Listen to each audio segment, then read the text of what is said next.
Good morning, everyone, and welcome on a beautiful sunny day in Brussels to The Digital Imperative, Europe's path to innovation, security, and growth. My name is Jason Oxman. I'm the president and CEO of ITI, the Information Technology Industry Council. ITI is the global trade association of the technology industry. We operate on 5 continents around the world, and we are proud to represent the most innovative technology companies in the world, and delighted to be here with such a great group here live in Brussels and with everybody online with our partners Euractiv to bring this fantastic conversation to you today. Now, the global race for technology leadership is accelerating at, I think we can call it, a breakneck pace. It's an exciting time for innovation and an exciting time for governments as they try to keep up with the pace of innovation around the world. Now, the reason that this is an exciting time, in particular this moment, is that leading in technology is central to growth, economic development, job creation, and governments know that it's also important for economic security and competitiveness as well. Now, in the last year, the European Union has outlined a very carefully calibrated policy roadmap and plans to make Europe a forerunner in global innovation. And we also have seen very recently some roadmap suggestions, such as the Draghi report and, of course, the competitiveness compass. Now, the compass in particular shines a very pragmatic light on how to make the EU an environment for growth and resiliency. And it also aims to enable innovation, certainly, by focusing on technology adoption, investments, and regulatory simplification. Now, goals this important require urgent action. And today we're going to hear from public officials and industry experts on what needs to be done to see results. At the same time, with the second term of President Donald Trump in the United States well underway, there's a race on between Europe and the US to calibrate the need for renewed economic cooperation in the transatlantic relationship. This is not a small challenge. The transatlantic relationship is incredibly important, so important, in fact, that you may know that trade between the United States and the EU represents 1/3 of world GDP, so not an insignificant amount of GDP for the planet. It also represents 1/3 of trade in goods and services around the world as well. So clearly, the transatlantic partnership is vital to all industries, to consumers on both sides of the Atlantic. Now, because technology and innovation lie at the heart of the transatlantic relationship, the recommendations in the Draghi report and the competitiveness compass are particularly important because, as those who have read the two documents know, they recommend a fitter, nimbler, and more competitive Europe relieved of unnecessary regulatory burden. Now, this promises to make Europe a better place to do business, to promote key values in technology, innovation, and trade, and to lead the way for a more prosperous and secure digital future here in Europe. Now, as Europe aims to stay ahead and close the technology gap with other players, it can do so with the engagement of companies that have a relentless drive for innovation, and we're going to hear from a couple of them today as well.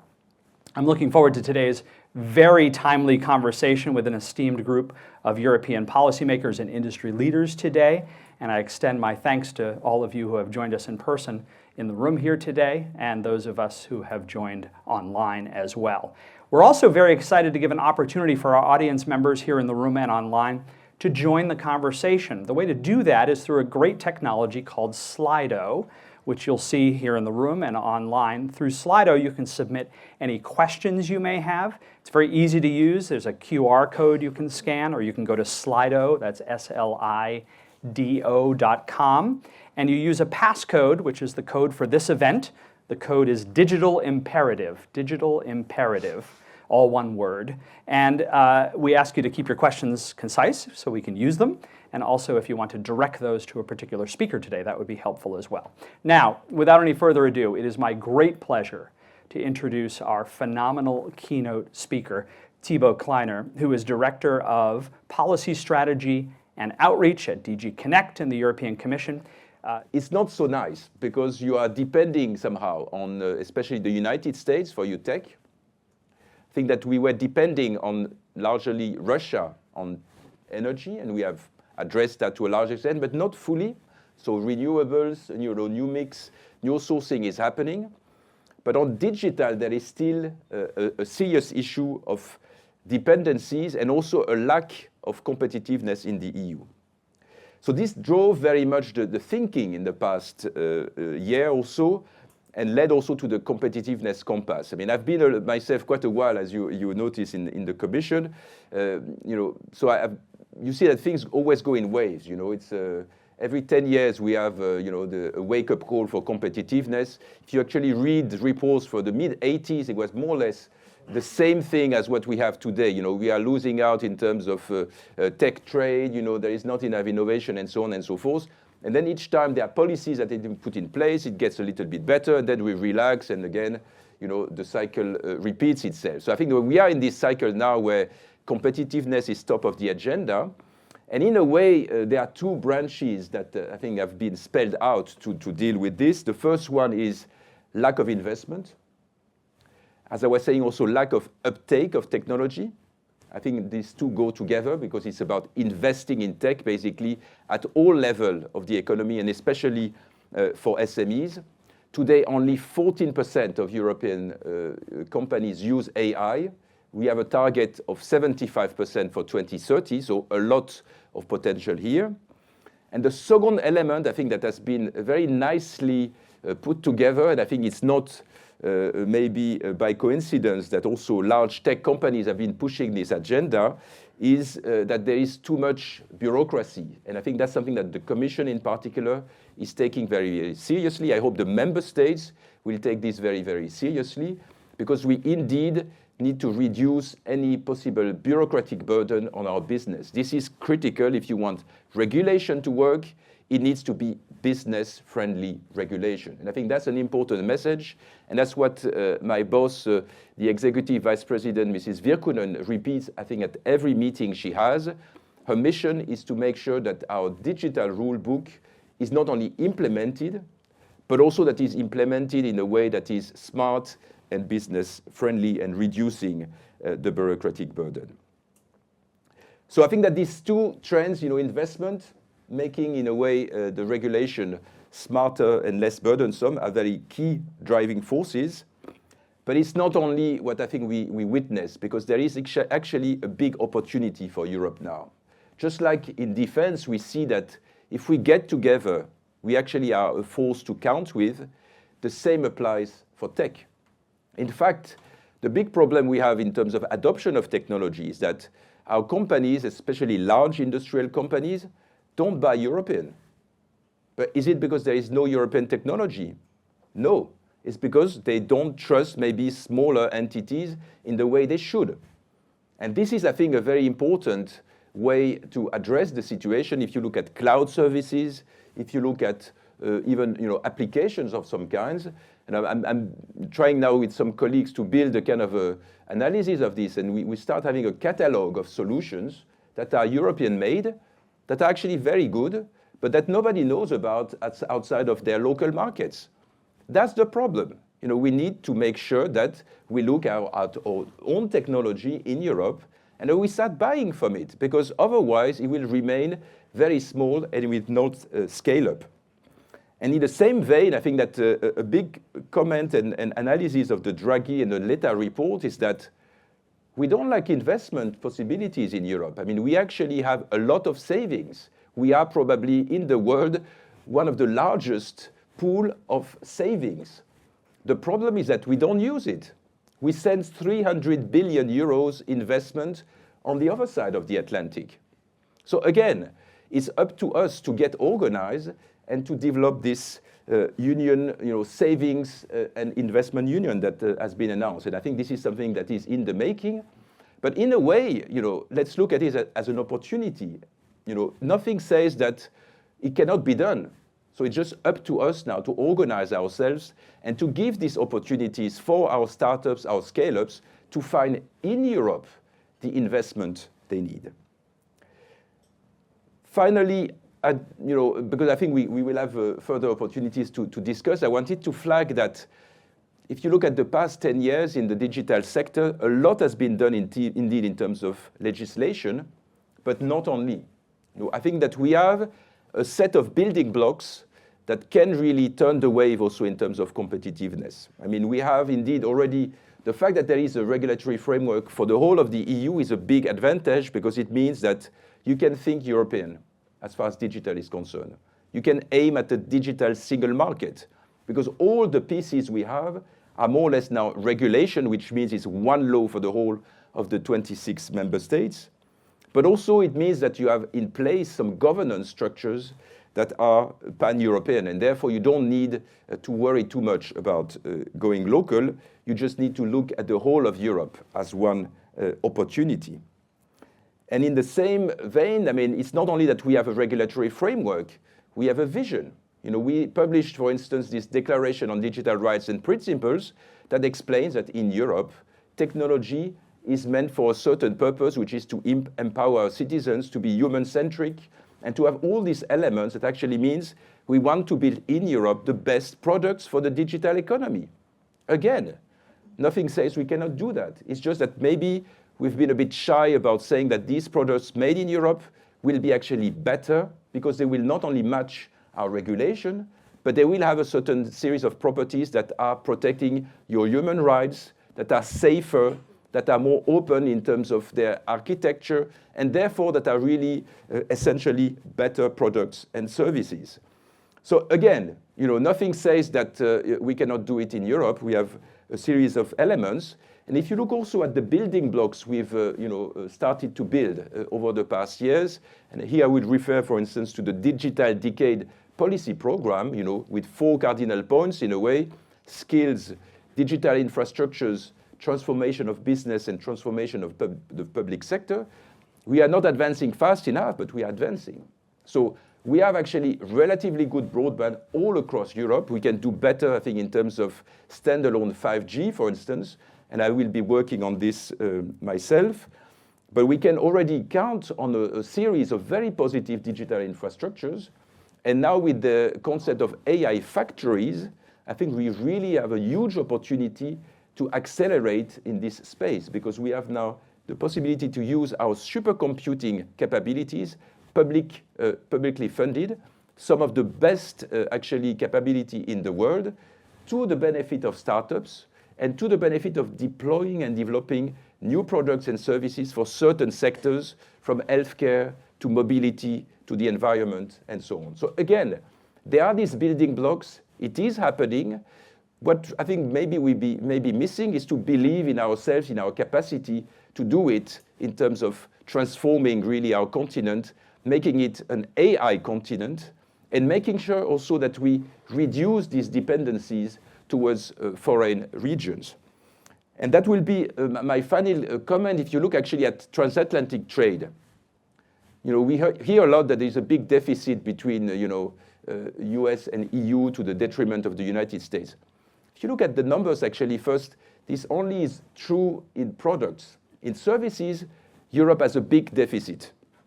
So if you combine the two, it's actually less than 50 billion in a 1.5 trillion relationship. So it's less than 1%, actually, that is the gap.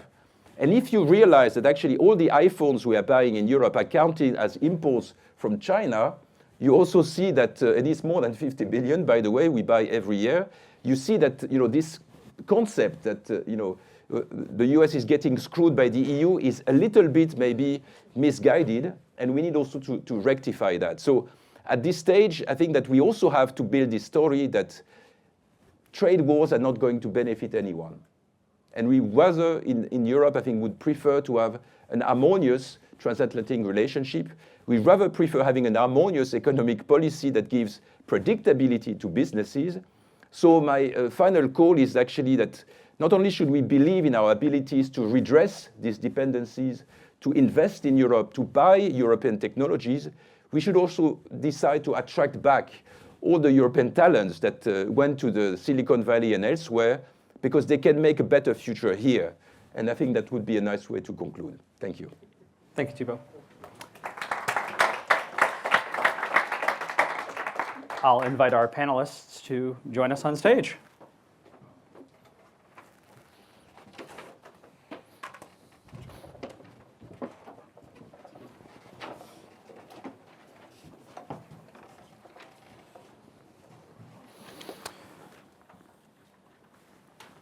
Well, let me start off by thanking Thibaut for, as always, thoughtful and provocative, thought-provoking comments. So thank you for that. And panelists will all have an opportunity to react positively to Thibaut's comments. There's no other reactions are permitted because we want to do this together again next year. But as you can see and will soon hear, we have arrayed an enormously talented expert panel to comment on the events, not only the events of the day, quite literally there are events today already, but more importantly, the competitiveness agenda, the Draghi report, and other measures that are designed, as Thibaut said, to remind the world that European technology is where it's at, as the kids say.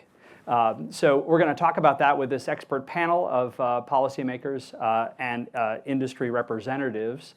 And what we decided would be most ideal is to give each of the panelists just about 3 minutes to introduce themselves and share a perspective, a brief perspective, because we want to leave plenty of time for questions on the topic of the digital imperatives that we've been discussing already this morning.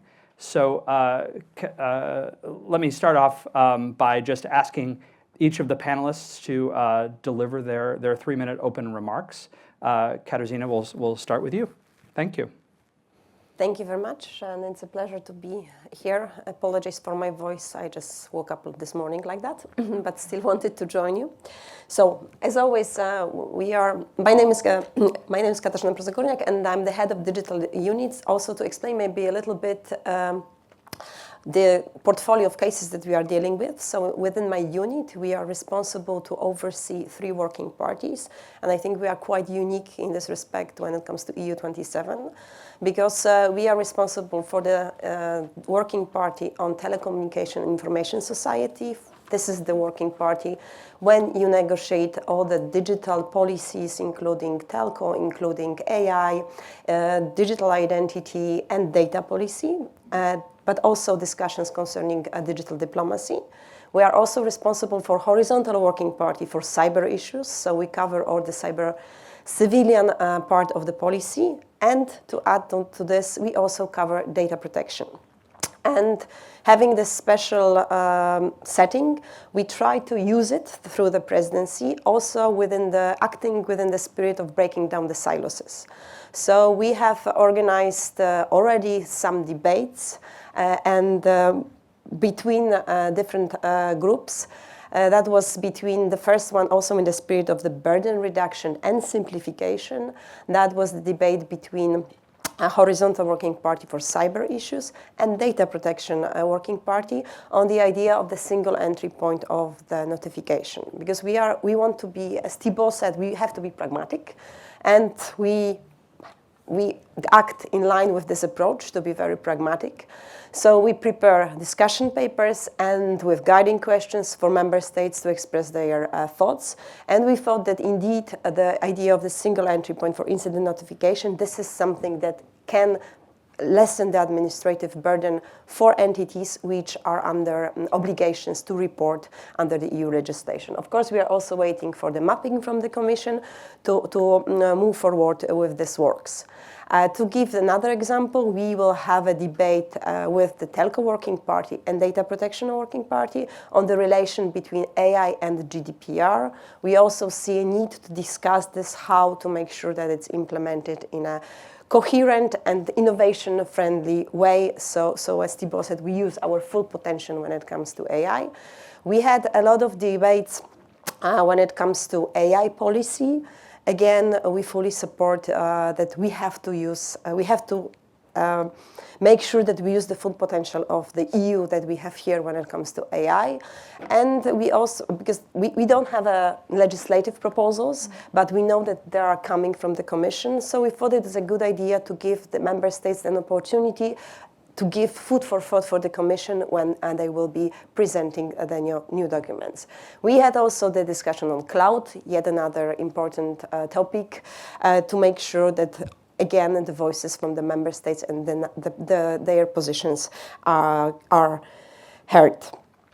And maybe I will stop with this, also saying what else have we done later during the debate. Thanks, you. Thanks, Katarzyna. And under the Polish presidency, an incredible amount of very thoughtful work happening. So I had a chance to be in Warsaw a few weeks ago to meet with several of your colleagues in government, and truly a very thoughtful approach. And I think one of the primary reasons that we've seen such activity around the Draghi report, the competitiveness compass, is because of the Polish leadership of the Commission, the Council, and it's been great to see. So look forward to talking further about that. Luciana, welcome back. It's great to see you again, and delighted to have you here. If you could introduce yourself to our audience and share your opening perspective. Great to be here, Jason. Thank you again for the invitation. Luciana Tomaszewicz-Szwant, coming from the European Investment Bank. This is the Bank of the EU, and being in charge of a division for all the activities outside EU and also all the sectors, including digitization and new technologies. So first of all, let me just emphasize that the EIB Group is extremely committed to disruptive technologies, to innovation, digitization. In fact, this is one of our key priorities, as designed by our new president last year when she arrived. She refocused the bank in line with the new priorities, and this is clearly one of them. Now, over the years, we have supported a lot of unicorns. I would like to start by saying that. But they are not that known, all the unicorns that we have in Europe, and there are not that many. I mean, the ones we have supported, maybe Spotify, Skyscanner, these are better, Skype, these are Klarna, these are a bit known. But if you think that only 4 out of the 50 unicorns are the top ones from the world are from the EU, this is very, very little. So there is a problem there, and I think Thibault actually expressed it very well. So the situation is already complicated, but it's getting even more so. For several reasons, and perhaps if I have 1 minute, I will talk a bit about the global competition that you also mentioned, Jason and Thibault. And this is not getting easy. In fact, it's getting more complex. And yes, we do have all our regulatory approach in the EU, but there is not a level playing field worldwide. If you think about the cost of energy that our companies are facing, is not the same. Environmental standards, we also have several regimes, 27. Hopefully there will be the 28th one very soon. We look forward to developments in that space, but all that make our companies to be at a disadvantage. So that's the global space. But also, if we come to the second issue that I want to flag, is that yes, inside the EU we have already here disparities between member states and disparities between regions. So in the same member state, you may have different approaches. So and different ways to access energy, maybe water as well. Actually, somebody said that there is no AI without water, because the companies need a lot of these resources for their industrial developments. So different access in terms of these resources, again, makes it difficult for the companies. And it can slow down overall at EU level the decarbonization efforts. And there, of course, there are also skill shortages that I can mention, and maybe one of the main thing and also very relevant for the EIB is the financing gap.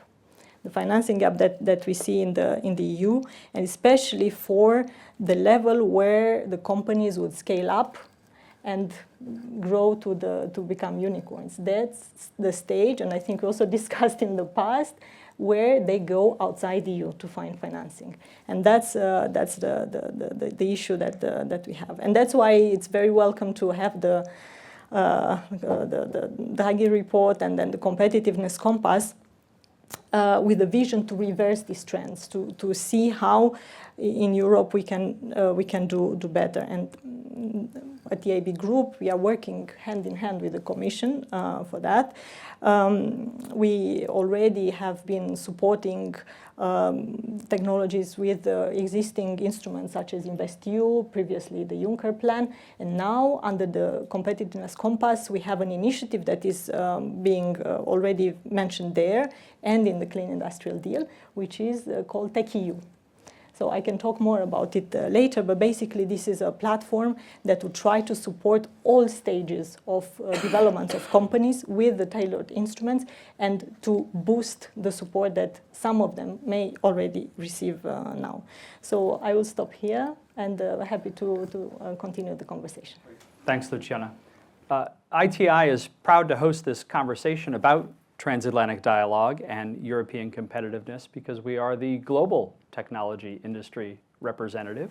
And that global representation includes great technology companies from across Europe, including two companies that we're about to hear from here on the panel. And the reason that global perspective I think is particularly useful is because, as I noted earlier, approximately 1/3 of global GDP is tied up in the transatlantic relationship. 1/3 of global trade takes place between the EU and the US. That is absolutely a remarkable statistic. And when we're talking about $1.5 trillion in trade, it is European companies that are helping drive that in the transatlantic relationship. And Adele is here from Schneider Electric to share her perspective. So if you could introduce yourself to the audience and share your opening remarks, Adele, that would be great. Thank you very much, Jason, and good morning. So my name is Adele Neudy-Chambaud. I'm heading the EU office of Schneider Electric in Brussels, and we're also a member of ITI. So first, maybe a few words on Schneider. So Schneider Electric is European, but global also player. So we have 150,000 employees in more than 100 countries with 38.2 billion revenues, and we're into energy management, automation, and digital transformation with industrial software in a number of sectors, building, infrastructure, data centers also is very important sector for us. So when I thought about my opening remark, I chosen to give a positive message because I think there are reasons to be optimistic, and that also I think has been highlighted by Thibault in his introductory remark. And I see three reasons mainly to be optimistic. One, EU has been always moving forward in crisis, and it has been a strong driver of not only unity for European countries, but also for thinking of new approaches. For instance, one has been on, when there was the COVID, who had thought that EU would move to joint borrowing during the energy crisis as well. And now we're seeing this shift also when it comes to the whole security topic, who have thought that also in Germany there would be a discussion on having a massive investment plan in infrastructure and in defense, that defense would come back also on top of the EU political agenda. So this is also very optimistic thing, because it shows that the EU is not static and has the ability to change, has the ability to unite and to find solutions. So that's first message. Second message is, I think also the wake-up call that has been very much triggered by the Draghi report, and is a very good summary of all the weaknesses and the challenges of the EU, has been heard by the European Commission. So now competitiveness is back on top of the political agenda, and it's very positive. We very much support that. We've seen the competitiveness compass, which is really, what are the game plan for 2025 and 2026 onwards, the Clean Industrial Deal and the simplification. So everything is there. When it comes to digital, much bigger focus on innovation, less on regulation. So this is also a very positive message. Clean tech, very much at the heart of the Clean Industrial Deal. and also how to transform in sustainable and competitive way energy-intensive industries. So we have all the ingredients for that. I think the direction is very good. The big question and the challenge will be how this is going to be implemented, how this is going to be deployed. A lot will be in the hands of member states, and especially when it comes to financing, tax incentives, state aid. We have also budgets, other constraints. So we're really happy to see that the EIB is going to get a bigger role. But these are some challenges also we need to address to make sure we are going to be able to meet the promises. And the third message of hope, optimistic message, is about industry and European industry as Schneider and as Siemens. I mean, we believe in Europe. We're strong European companies. We have 1/3 of our workforce, which is in Europe. We have 62 factories and distribution centers in Europe. We just last week we announced an investment in Hungary of 44 million euros to upgrade the plant. So it's a factory actually to produce, so it's on electrical equipment to comply with new requirements from European legislation for more sustainable grids, so that the F-gas regulation. So we see also legislation creating investment and creating market opportunities. So we are aware of the weaknesses, high energy prices, regulatory burden, the level playing field and so on. But we believe we have great assets.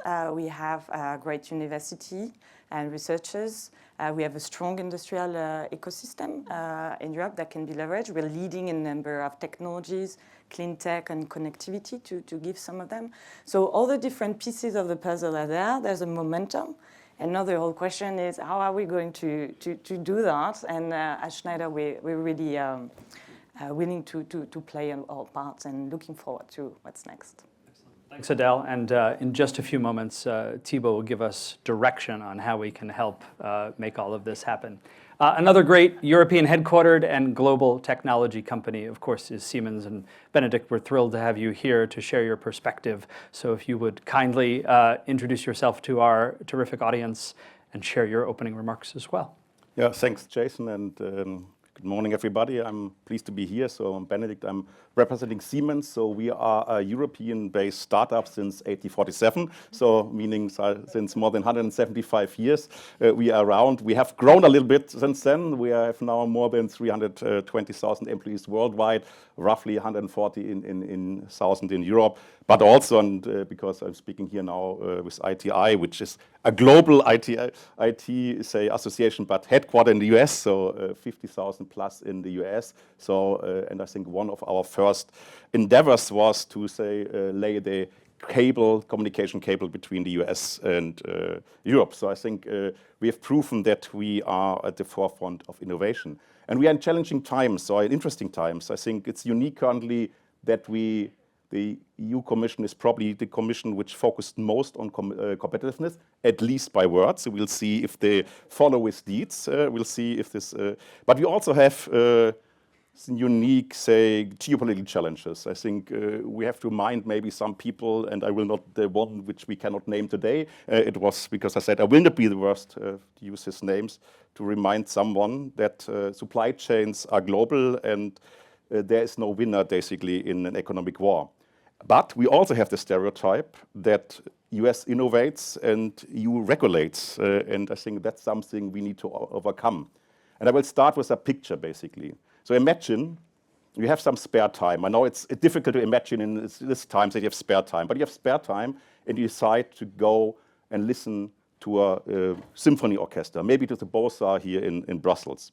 So you enter the room, so you sit there, then you have the orchestra players coming, you have the conductor coming, and you know the piece of music, and you close your eyes because you think, now I will really hear something very nice. And what happens? A total cacophony, because everyone playing a totally different song, totally different tune. And why? Because first of all, the conductor is not doing the job.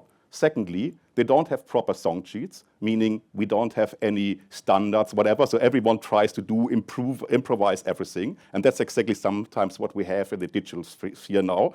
But secondly also, you don't have harmony. You have whatever member states doing different stuff. And I think that's will be the start of the discussion. I will speak on some of these points later. But we need definitely certainty. We need some rules, but not overburdening rules. But then we also need to stick to it and really execute in it in a certain way.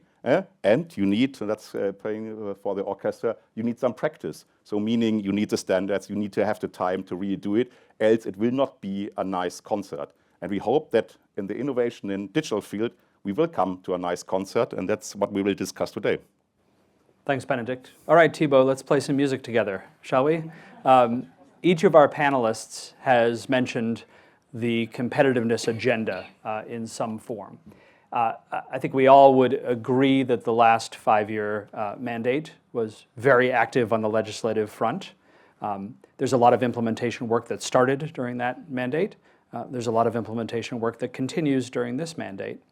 But I want to ask you about something that you mentioned in your opening remarks, the work of the Commission in ensuring that the regulatory environment is conducive to investment. And obviously in the Draghi report and the subsequent competitiveness compass, there's a recognition that that kind of analysis is very important.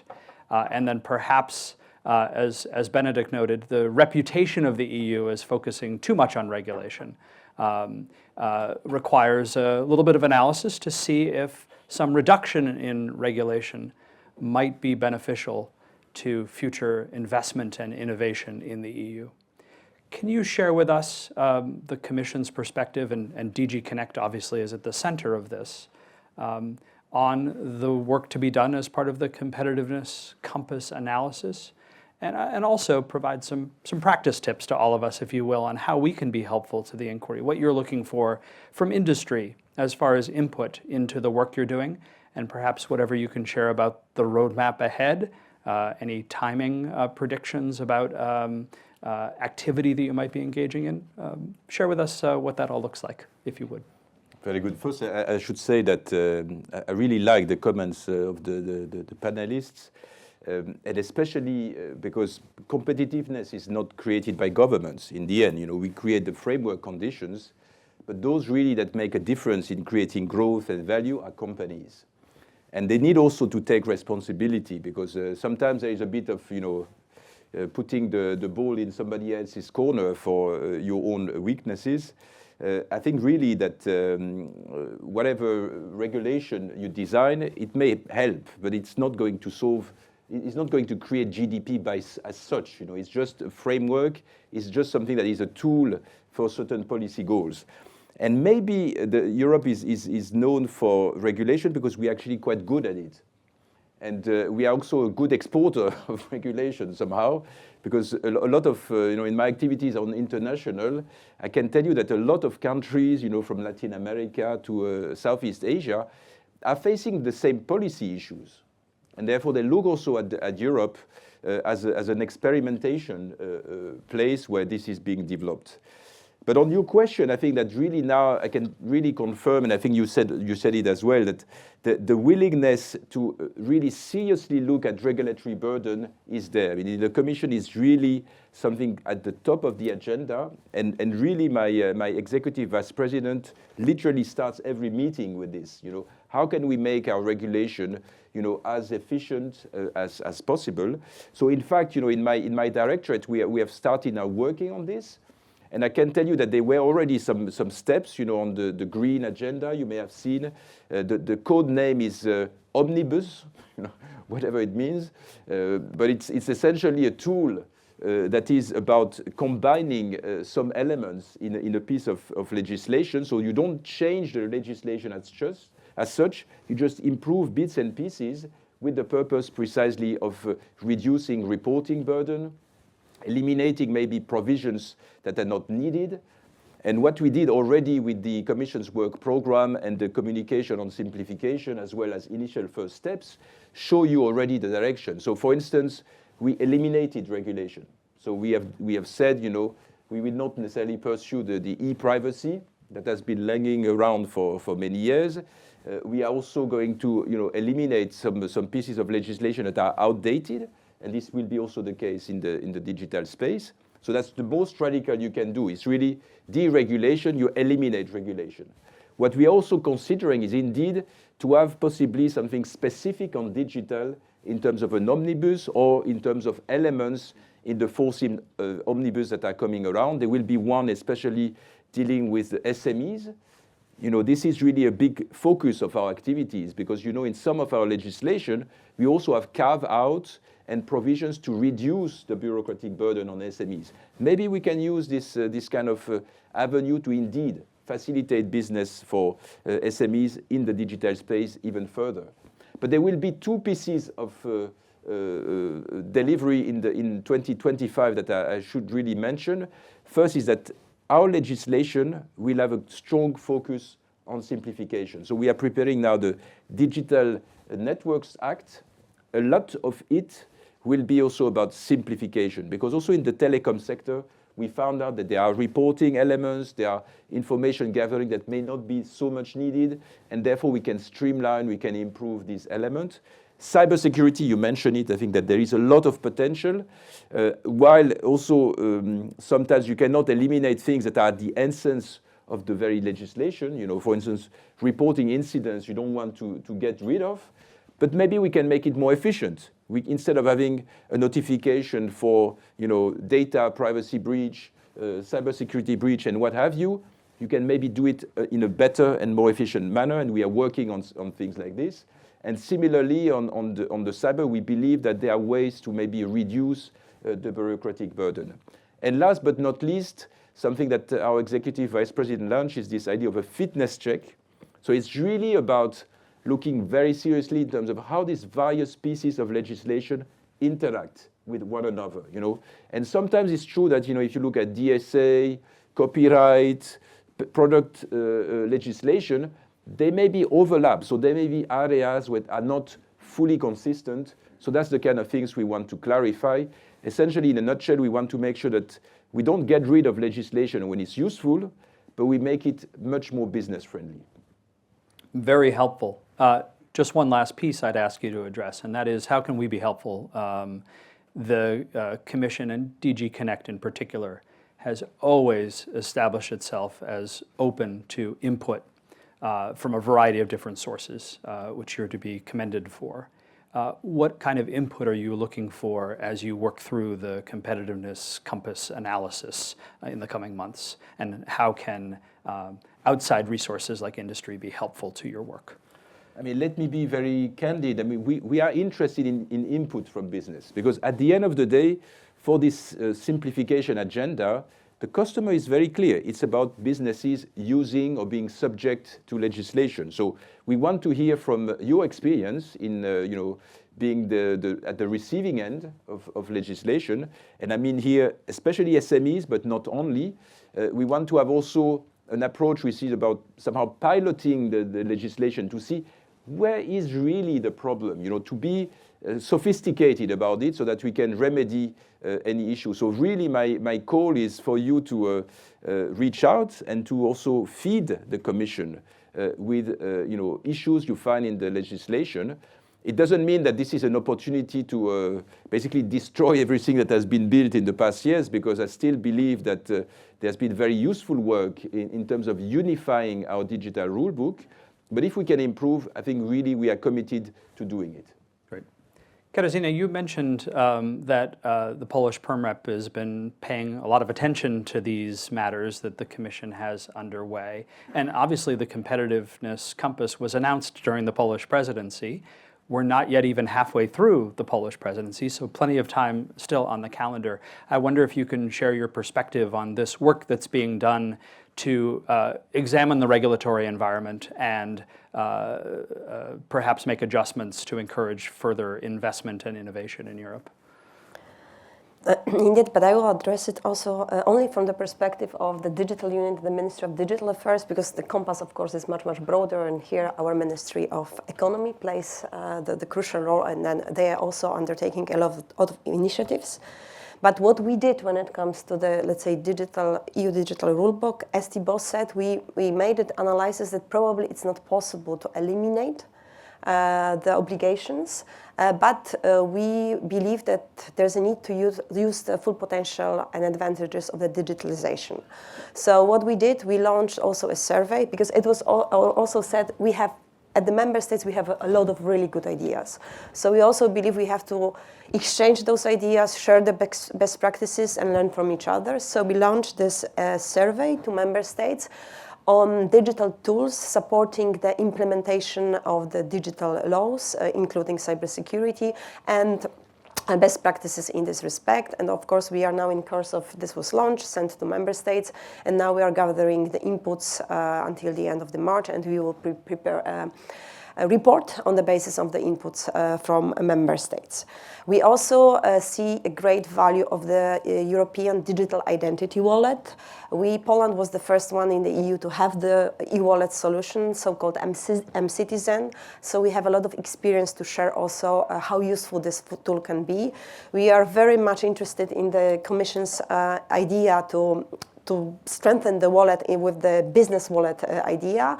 And here we are working on workshop during our flagship event on digital. This is the Digital Summit, 17th, 18th of June in Gdańsk. And hereby I very warmly invite you to come to Gdańsk. A lot will be happening there.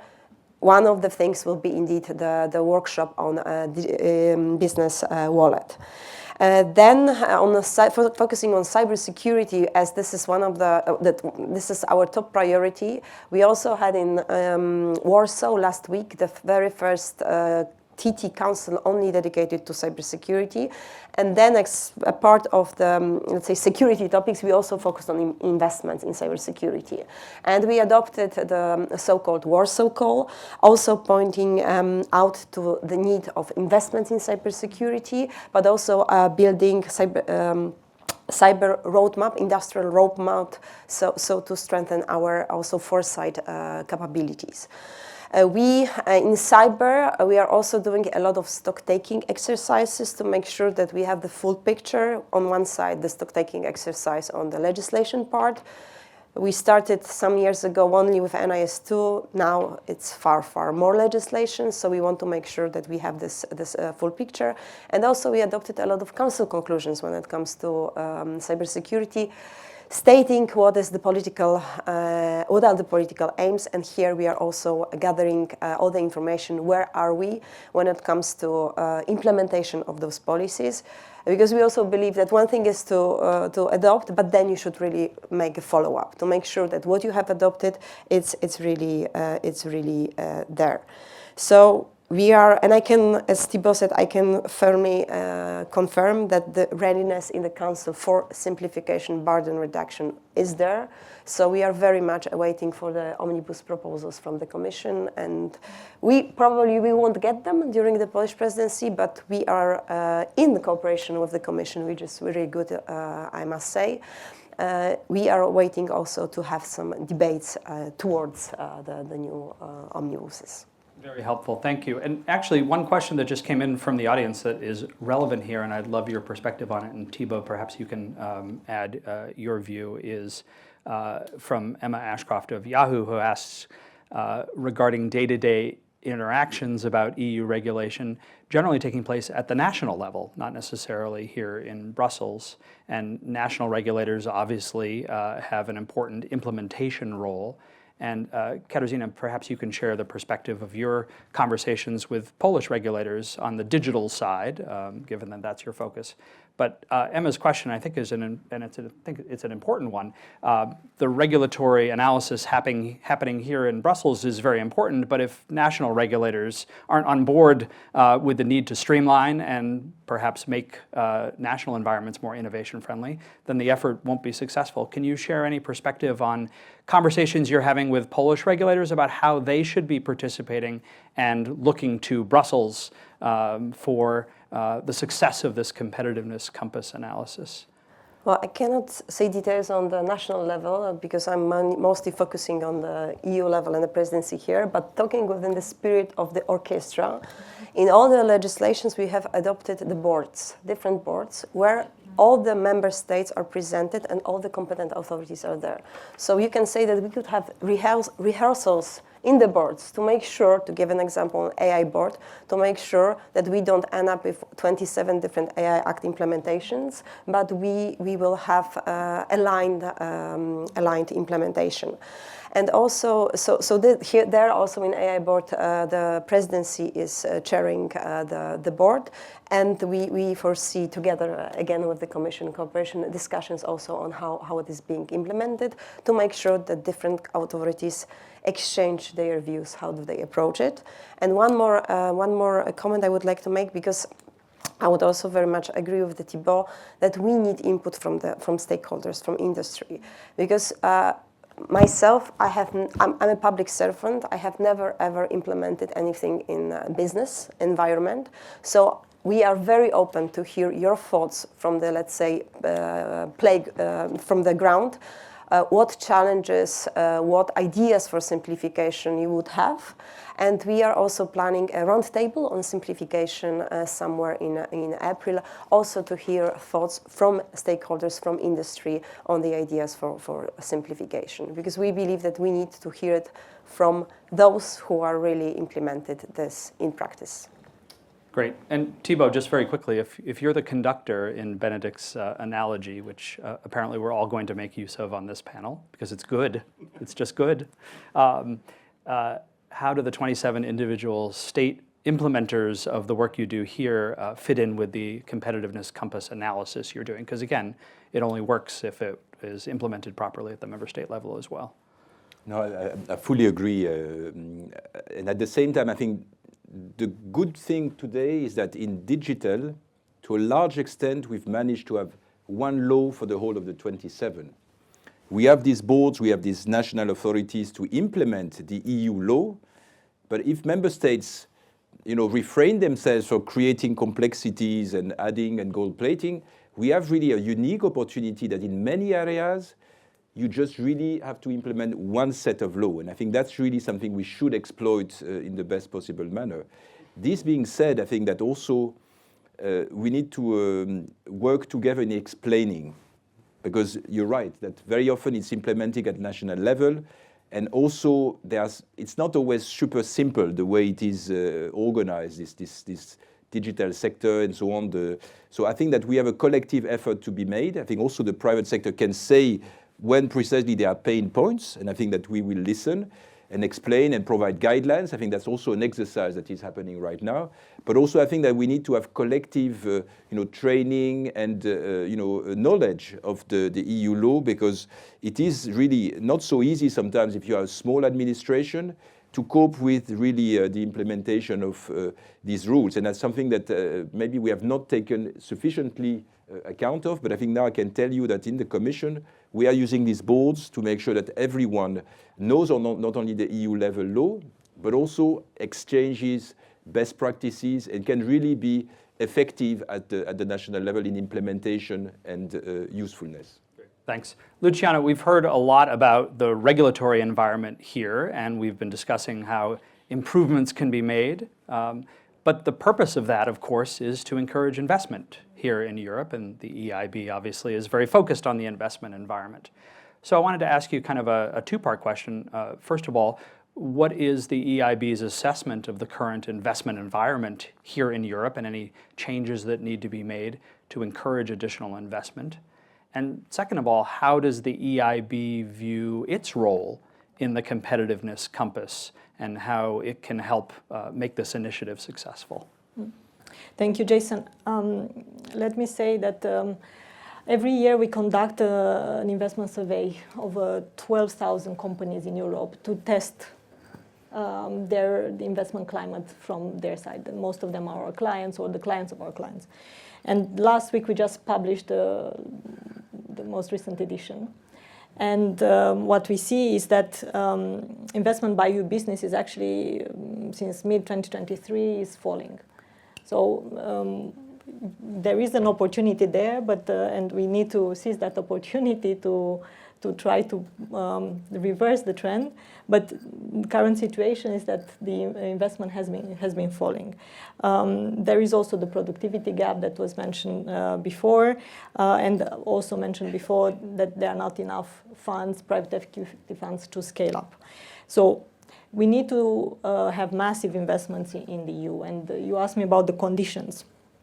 Well, I think very briefly we would look at three main areas. First, the market integration and simplification. That is certainly something that is in the making now with the Commission on the simplification, and we very much welcome the simplification omnibus for mandates that has been announced very recently. Then I think it was mentioned before by Adele, let's work on our strength as well. So build on the technologies where we are best in class in the nexus between climate and tech. I think we could work and invest there and support the companies there. And also maybe the third point would be to make the most out of the public support. So maximize the public support. And that's where I could make the link with the role of the EIB, because that's where we come in as well. We de-risk basically investments, so we attract private investments as well. So basically by having a combination from EU support, EIB support, we can actually achieve much more. And ultimately, again, we need, for these massive investments, we need to bring in the private sector, because we cannot do it just with the public sector. So what we do in terms of EIB, so we support with our subsidiary, the EIF, from the very early stage companies with venture capital through the EIC together with the Commission. Then we support the startup phase when the companies try to do demonstration plans. Then we put the full balance sheet at the disposal of companies with very long-term lending to corporates, but also via project finance or other type of lending.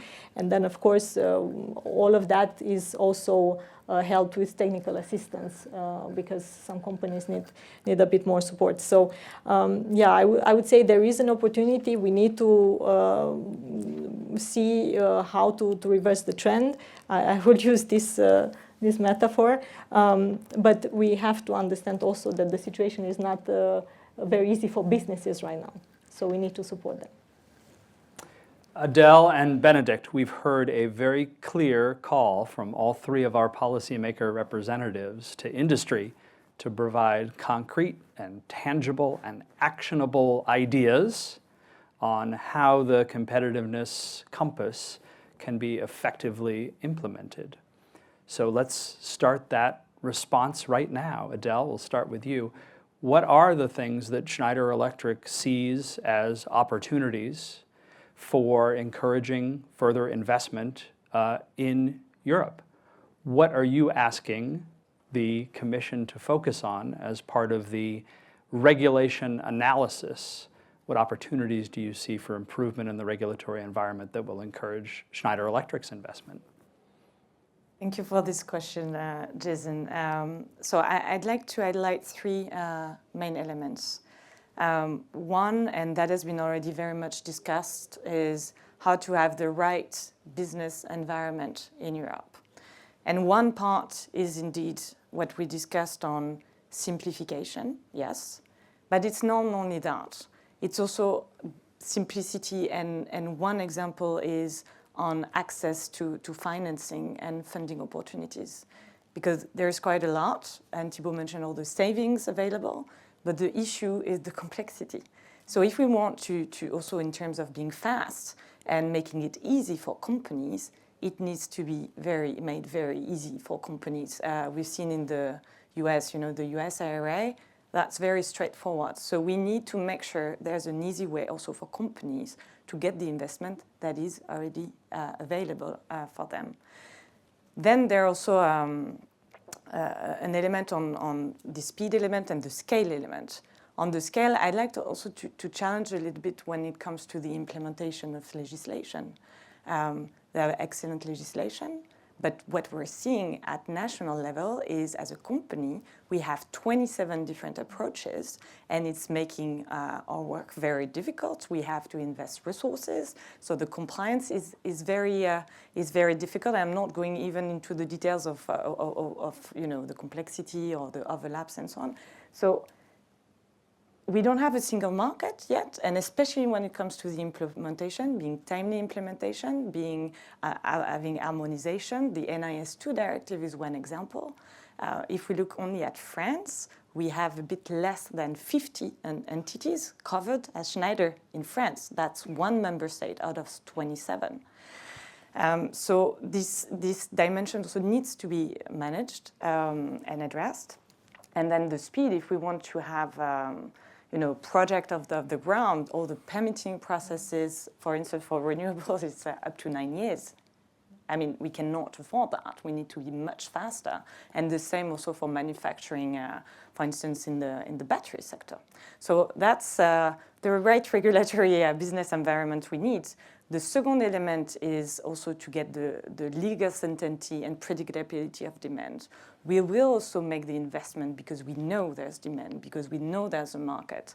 And I think regulation has been very helpful in that regard, especially in the energy and climate sector. So we manage with objectives for 2020, 2030 to give predictability to businesses on where we're heading, and we now the EU is the second largest market when it comes to solar, PV, to wind, and so on. So it created a huge market, and this has to continue.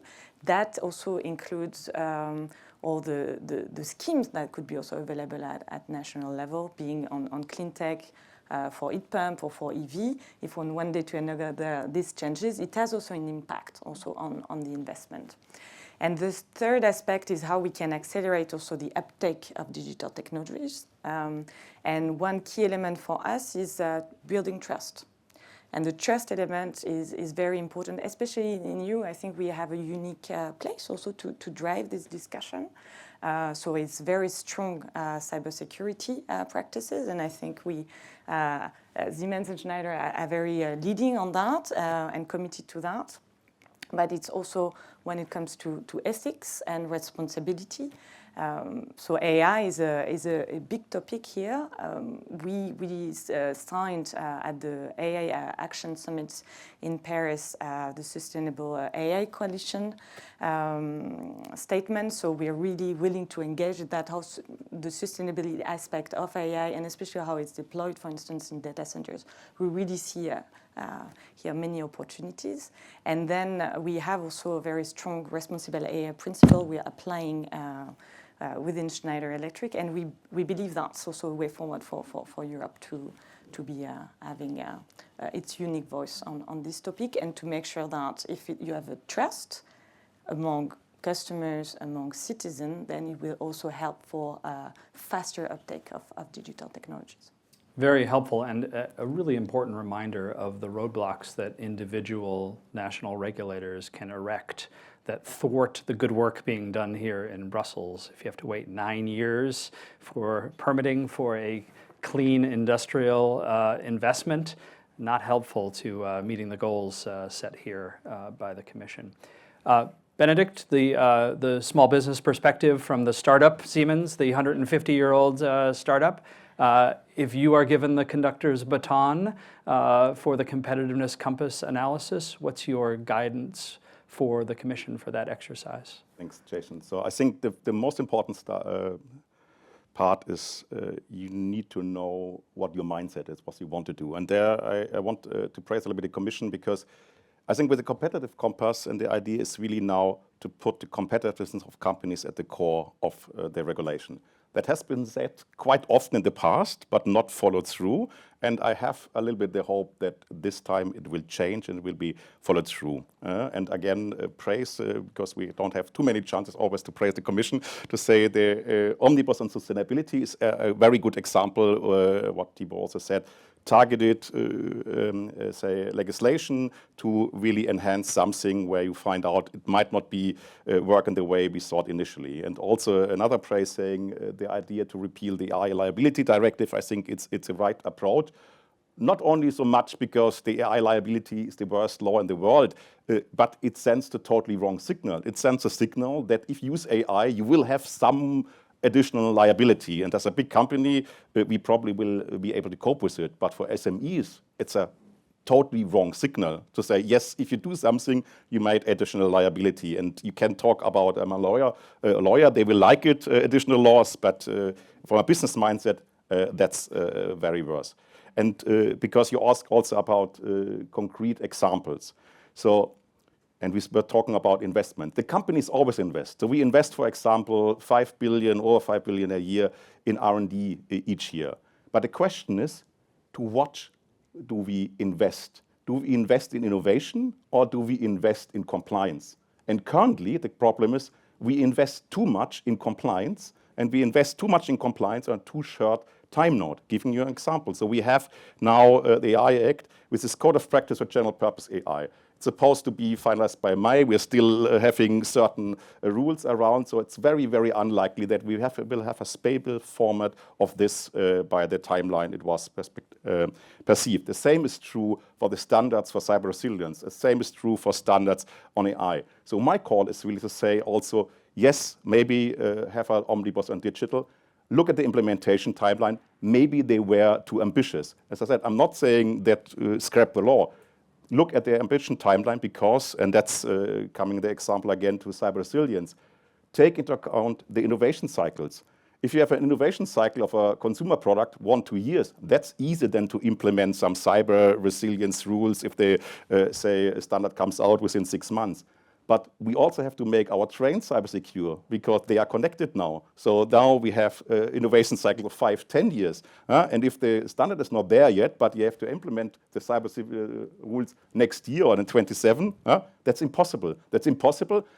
Put it the other way, it's possible for a company like Siemens, but we will heavily invest just in compliance and not in innovation. So I think one concrete example, and that's something we will also put probably in writing in the future, look especially at AI Act, Data Cyber Resilience Act, look at the implementation timelines, especially if you don't have the secondary legislation standards and so on. Maybe they need to be shifted without, say, sacrificing the overall goals. And then if you have a little bit prolonging timelines, we can talk about the nitty-gritty parts because some nitty-gritty parts overlaps to other regulations and so on. They can also maybe streamlined. I think that would be my biggest call. Look at the timelines again, if they are really fit per purpose, and then not investing in pure compliance, but invest in innovation.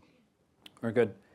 Thibaut, Benedikt raises an important reminder for all of us that the competitiveness compass analysis is not just backwards looking, it's also forward looking. And for matters that are underway, and we have, I was just looking, no fewer than 4 questions that have come in about AI and AI board. Katarzyna mentioned that as well, the role of national regulators in implementing AI regulations.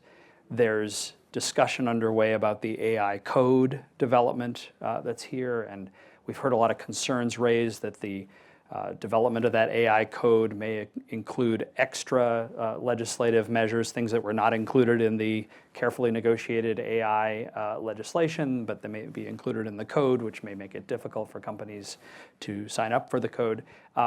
Just because so many questions have come into this, and how the competitiveness compass analysis fits with the implementation of the AI Act. Can I ask for your perspective on how those will work together? In other words, how we've talked a lot about looking backward at regulations that have already been adopted. How does the competitiveness compass work to analyze things that are underway? And let's use the AI Act implementation and the AI code as a great example there. Can you share with us your thinking on how those work together?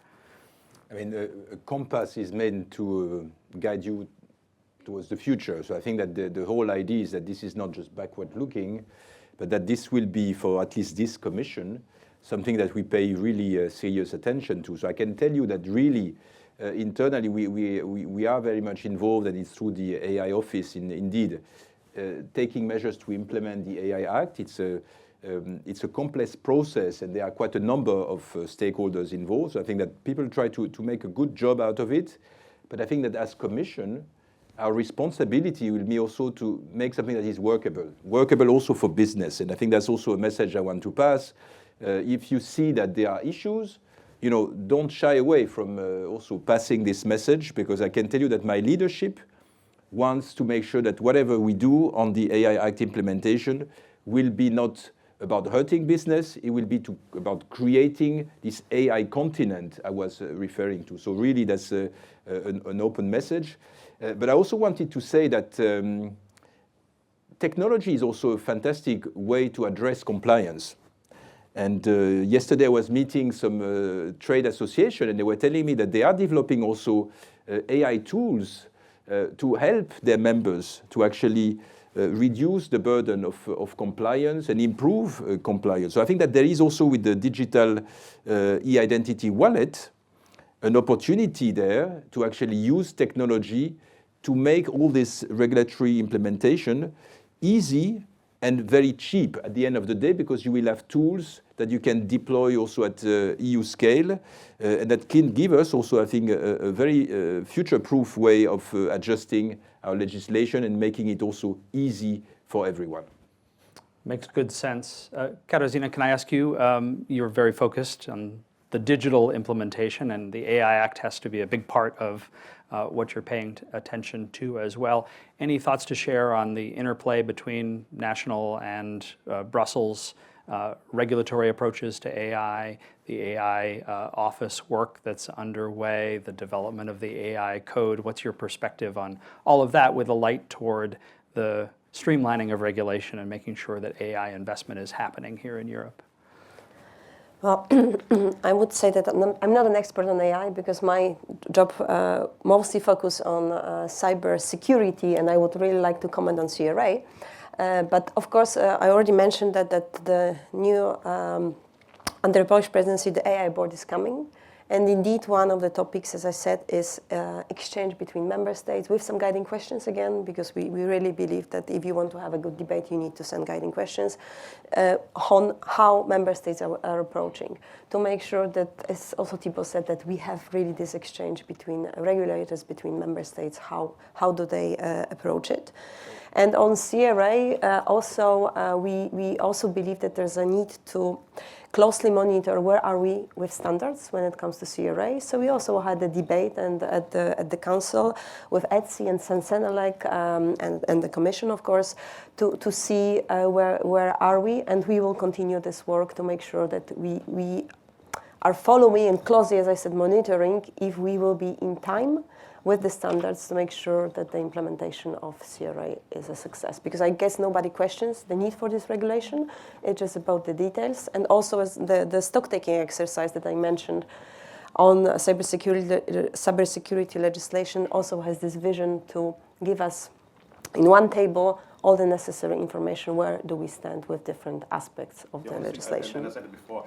Take into account that we have different innovation cycles. So we're speaking as about products which have innovations like 5-10 years. We have 1 or 2 years. I think maybe also that could be an approach, that one size doesn't fit all. So even if you have the standards, and some products would just need more time. And that's I think, my big call.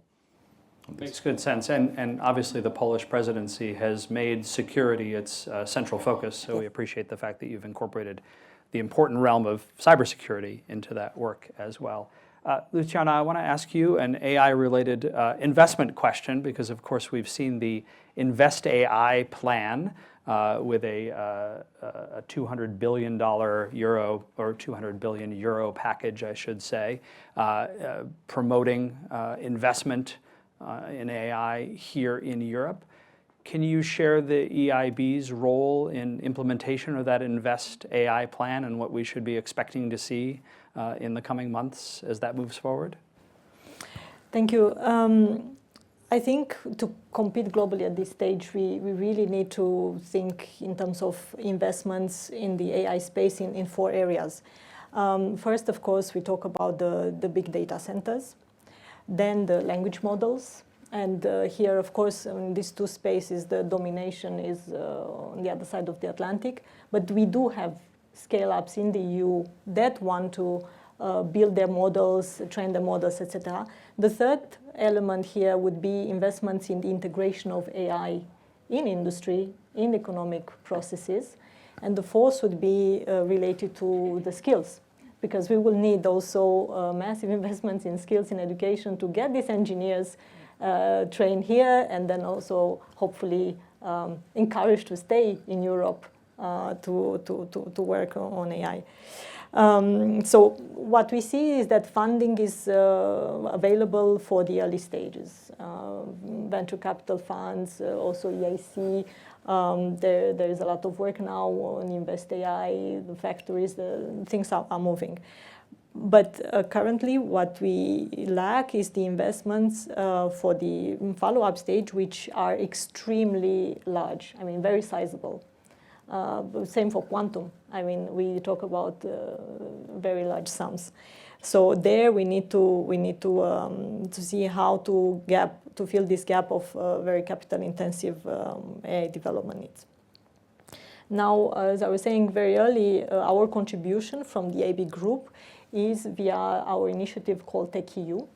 That as of 2025, we will support with 20 billion. And over 3 years, we will mobilize roughly 180 billion euros of investments in the EU.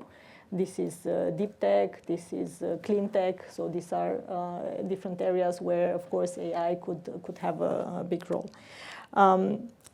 Currently, I mean, last 2024 figures, only on AI in Europe, we alone invested 1.4 billion.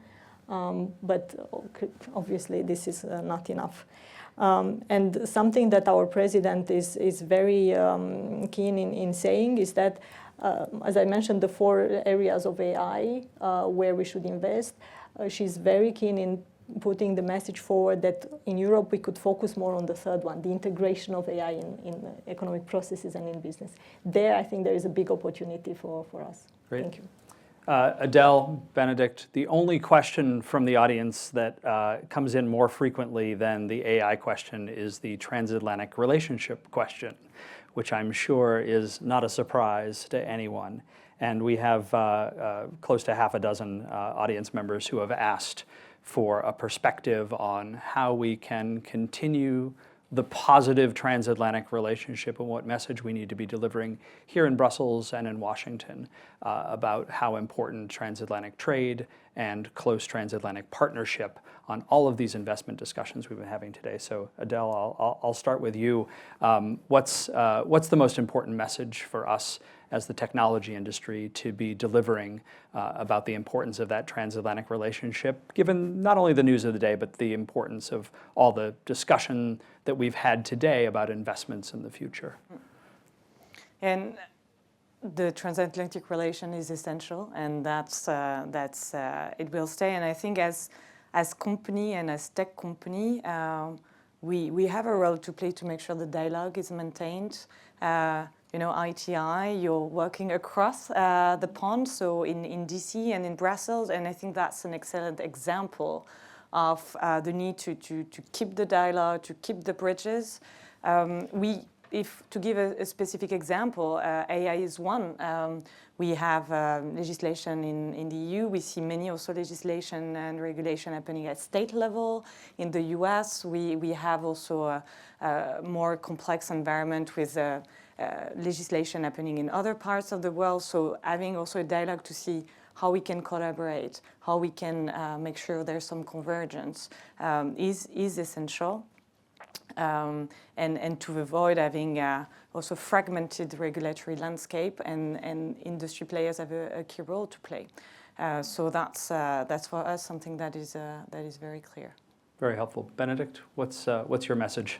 I think it's very easy, and I explained already that Siemens started to lay the underground cable to connect to us. So if we cut this cable, We will not even know what they are doing in the US. We will not be bossed by X anymore, whatever. So what would this be a world which we want? No, because a lot of our, say, ecosystems, they work globally. They work globally. If we look at semiconductors, for example, it's not about where the semiconductors are produced. It's a chip design, it's chip development, it's ASML with the chip, say, manufacturing and so on. So meaning nobody in the world, no country, no US, no China, no Europe can build a semiconductor supply chain on its own. That's very clear. And that's true for a lot of other issues as well. So if we think we can live on an island, cut the cables and not doing anything, we will lost. We will be back to our tribal system. That's maybe fine, but it will not create innovation. I think that's the strongest message, say we can only work together because that drives innovation. And then we can talk about who is doing what and how we share it and if it's always fair and so on. But to say we can survive on our own, it's an idea of the past which is long gone. You win the metaphor award of the day, Benedict, without question.